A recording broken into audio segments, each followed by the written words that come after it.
Electrical কাজ করেছেন অথচ দাঁত কিংবা নখ দিয়ে তার কাটেননি, আপনি যদি এমন ব্যক্তি হয়ে থাকেন তাহলে আপনি নিঃসন্দেহে লিজেন্ড। ইলেকট্রনিক্সের কাজ মানে কেবল কাটা দরকার হবেই, বিশেষ করে কেবলের প্রান্ত বের করতে হয়, যেটা দ্রুত করতে গিয়ে অনেকে দাঁত কিংবা নখ দিয়ে কাটেন। এটা মোটেও হাইজেনিক নয়। এরকম করলে দাঁত ক্ষয় হয়ে যায় কিংবা অনেক সময় ভেঙেও যায়।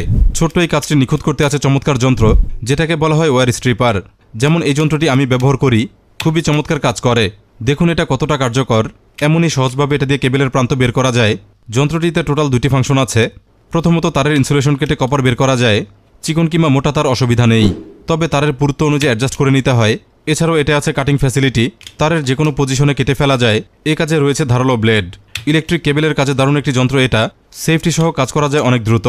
যন্ত্রটি কেনার লিঙ্ক কমেন্টে আছে। এরকম টুলস আরও দেখতে ফলো করুন, ভিডিওতে লাইক দিয়ে সাথেই থাকুন।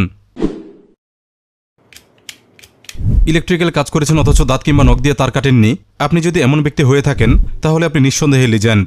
ইলেকট্রনিক্সের কাজ মানে কেবল কাটা দরকার হবেই, বিশেষ করে কেবলের প্রান্ত বের করতে হয়, যেটা দ্রুত করতে গিয়ে অনেকে দাঁত কিংবা নখ দিয়ে কাটেন। এটা মোটেও হাইজেনিক নয়। এরকম করলে দাঁত ক্ষয় হয়ে যায় কিংবা অনেক সময় ভেঙেও যায়। ছোট্ট এই কাজটি নিখুঁত করতে আছে চমৎকার যন্ত্র, যেটাকে বলা হয় ওয়্যার স্ট্রিপার।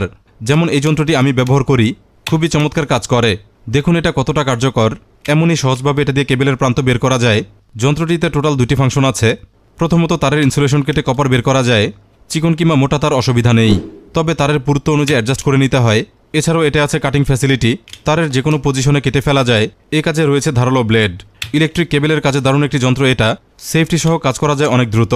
যন্ত্রটি কেনার লিঙ্ক কমেন্টে আছে। এরকম টুলস আরও দেখতে ফলো করুন, ভিডিওতে লাইক দিয়ে সাথেই থাকুন।